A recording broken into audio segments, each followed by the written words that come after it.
Me pasó algo raro haciendo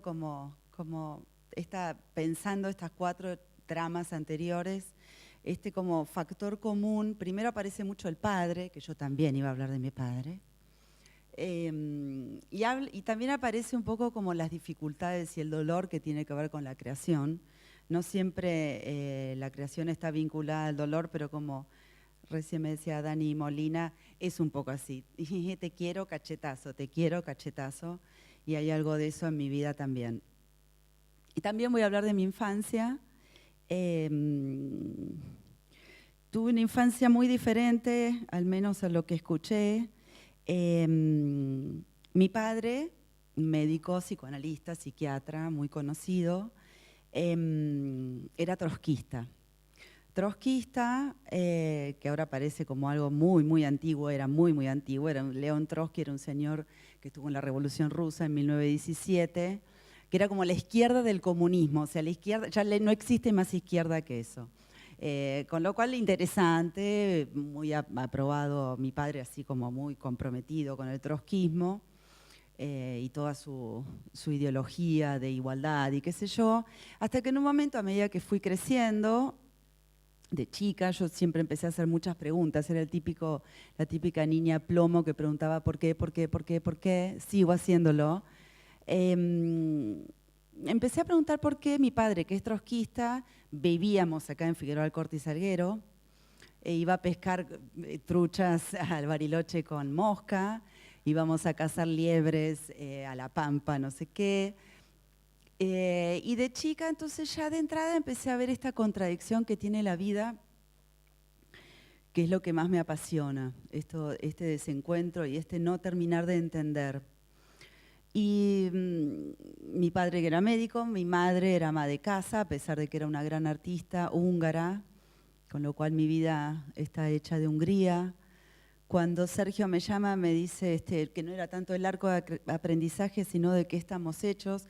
Yo estoy hecha de una cocina húngara, estoy hecha de un bordado húngaro, estoy hecha de una familia de intelectuales donde hacían tai chi chuan, fumaban porro, se hacía escuela pública, hacía una creación, una educación muy buena, muy completa y muy contradictoria. Mi padre era un tipo muy sabio, muy culto, muy encantador, pero me fajaba, cosa que también me resultaba muy contradictorio. Y mis hermanos mayores, tengo 2 hermanos mayores y 2 hermanos menores de otro matrimonio. Los hermanos mayores siguieron la carrera de medicina, igual que mi padre. Y en un momento yo me empecé a hacer estas preguntas, ¿por qué y por qué y por qué? De muy chica. Y como buen trotskista, mi madre no era trotskista, pero le seguía el apunte porque lo amaba. Empecé a preguntarme por qué, si no había algo más allá, por qué no había fe en mi casa, porque los trotskistas y los comunistas no tienen religión. Y entonces yo empecé a preguntarme por qué no había fe en casa, y me decían porque la religión es la naturaleza, cosa que adhiero, me gusta, de hecho vivo rodeada de naturaleza, pero me faltaba algo más, con lo cual vivíamos acá en la esquina y me iba al San Martín de Tours a hacer catequismo de privado, de Canuto, para averiguar un poco la idea de Dios y eso. Entonces era genial porque en mi casa todo me pasaba al revés de lo que le pasaba a mis compañeras. Porque un día estoy en mi cuarto y aparece mi padre, que era enorme, grandote, gordo, barbudo. Me dice, ¿qué mierda es esto? Y era mi cuaderno de catecismo. Y le dije, esto es saber si hay algo más allá. Y me decía, no hay nada más allá. Lo que hay es la ciencia y el entender. Y le dije, que yo no me lo creo. No me creo que el hombre ha hecho todo esto. A partir de ahí empezó una pelea intestina y eterna con mi padre, que gracias a él, por eso también me llamó la atención que todas las ponencias anteriores hablaran de su padre. Mi padre también está muerto. Siento que toda mi vida artística fue tratar de contradecir esta idea de que no hay nada superior más que el hombre. Y el arte, para mí, me impactó mucho lo que dijo. Yo soy un desastre con los nombres, no me acuerdo, pero nada. O sea, cambio todos los nombres, pero Sacheri creo que es el escritor. maravilloso, que casi me largo a llorar, porque la verdad es esa. Esta situación que hacer obra tiene que ver con no vencer a la muerte, pero sí de alguna forma ganarle. Yo no creo que le gane a la muerte, pero sí creo que haciendo obra estoy todo el tiempo preguntándome para qué carajo lo estoy haciendo, y me encanta ese interrogante. Desde muy chica y a partir de esa primera pregunta me la paso preguntando por qué, y me la paso investigando y me la paso equivocándome en todas las áreas. Pero cuando les dije ¿viste? Me preguntaban qué querés ser cuando seas grande, porque mis hermanos ya tenían decidido la carrera de mi padre. Entonces fui un día, una de las últimas veces que hablé con mi padre, que era muy chica, tenía 10 años, y me dijo una frase que para mí me marcó profundamente, y fue que me dijo: tenés que hacer lo que te gusta. Que parecía una palabra y una frase estúpida, sin embargo, le dije, pero por ahí hago lo que me gusta y no voy a ganar un mango. Y me dijo, aún haciendo lo que te gusta, podés no ganar, lo que no te gusta, podés fracasar. Pero si haces lo que te gusta, al menos nunca vas a fracasar del todo, porque lo intentaste. Me fui a dormir y esa noche soñé con mi hija. Tenía así de 10 para 11, soñé con mi hija, la vi en un campo. Entonces me desperté y le dije a mi padre que quería ser madre. Y él entendió, creo, todo, me puso medio cara de culo, pero me dijo, para eso tenés que esperar. Esperé un poco, no mucho, porque tuve a mi hija hermosa que está acá, que es el sol de mi vida. Porque me di cuenta que en el proceso de esperar a mi hija y de ser grande, empecé a hacer obra, porque sabía que la gran obra de mi vida iba a ser mi hija. Y en realidad toda la obra que estoy haciendo, grande, chica, etcétera, tenía que ver con mi hija. Pues empecé a pintar, entré en Bellas Artes a los 16 años, me fui a vivir sola a los 16 años. En mi casa, como había tanto psicoanálisis, droga, pucho, todo lo que puedan esperar había en mi casa, todo lo contrario, anillos, túnicas, pelucas, mi mamá tenía la peluca torcida, era todo como una especie de sueño, que ahora lo pienso y me encantaba. Mis hermanos, como son 2 hermanos, estaban jugando al Escaléctric y yo estaba en todas las fiestas de los amigos de mi padre, que eran bastante escandalosas y gloriosas, con gente muy conocida. Y de hecho estaba no sé, en los talleres de Cosiche, de Minujín, de Nora Correas, de bueno. Un día, cuando cumplo 12 años, viene la dictadura. Y cuando viene la dictadura, que en realidad para mucha gente pasó, mucha gente decía, yo no me di cuenta que estaba la dictadura, porque en realidad podía haber un montón de personas que no se enteraban. Pero como en mi casa éramos intelectuales, sí pasó la dictadura. Y ese fue, a los 12 años, el momento donde decidí que iba a ser artista, porque mi viejo estaba guardando libros y separando libros de su biblioteca, acá, una biblioteca muy linda.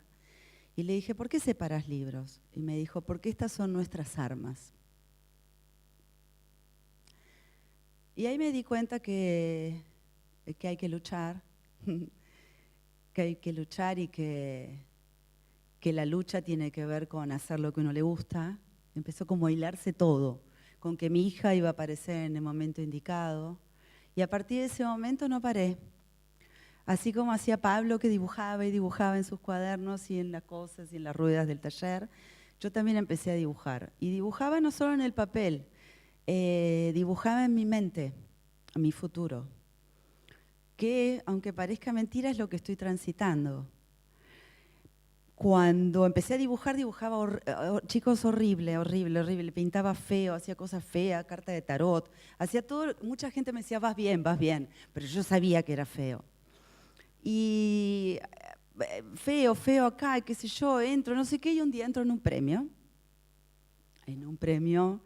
que era así Constantini o Fortabat, o sea, empezaba a haber como una serie de premios en los 90 en el Museo Nacional de Bellas Artes, por suerte, y entré en un premio. Y ahí sí que estaba desconcertada, porque entendía que lo que hacía era malo, pero lo hacía por una pulsión erótica que siempre correspondió a mi familia, también porque erotismo y sexualidad en los intelectuales es como moneda corriente. Yo mientras buscaba a la Virgen María, y me encontré con un señor que se llama Marcelo Pacheco, que fue curador en jefe de esta institución durante muchos años. Perdida, perdida, perdida, perdida, porque me acuerdo que había presentado una pieza que era un pastito, que hoy está en la colección, en el año 97. Era un pastito que era todo hecho de vidrio, era como si fuese esta alfombra, un pastito intransitable. Y me di cuenta que había hecho mi primer lugar privado, mi primer lugar propio, mi primer obra, pero a la vez nadie podía ingresar. Y yo ni lo conocía a Marcelo, estaba así como media aterrada y le dije, ¿qué hago? ¿Cómo sigo?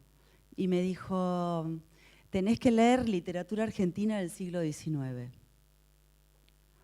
Y empecé a leer como una loca, Sarmiento, Echeverría, Mansilla, todo. Y empecé a entender, porque toda mi familia me crió un poco en plan Hungría, Polonia y todo lo demás, empecé a entender esta violencia que amo, que es el no saber muy bien nunca qué va a pasar el día de mañana. No sé si lo que le estoy diciendo sirve para algo, porque en realidad no. Lo más difícil de esta invitación era tratar de ser inteligente, o tratar de seducirlos, o tratar de divertirlos. Y creo que ahora sentada acá, lo único que me importa es que haya venido mi hija y que quizás cenamos juntas. Y decirles que esta carrera recién empieza, esta es mi última obra, la hice en Miami, es una obra que es enorme y cada vez hago obras más grandes y más grandes y más grandes y no sé qué quiero abarcar, no sé hasta dónde quiero llegar, pero lo que sí sé es que no puedo aconsejar a nadie porque he tenido una vida que no me alcanzarían no 10 minutos, 10 horas para contarle todo lo que me ha pasado, ni en los países donde viví, ni todo lo que hice, pero sí sé que en la simpleza y en las cosas más chiquitas, de verdad, es donde más feliz me siento. Con la naturaleza, riéndome, preparando una comida, por supuesto inaugurando una muestra y por supuesto estando acá con ustedes. Pero en realidad el truco es ser feliz de la manera que uno puede. Gracias.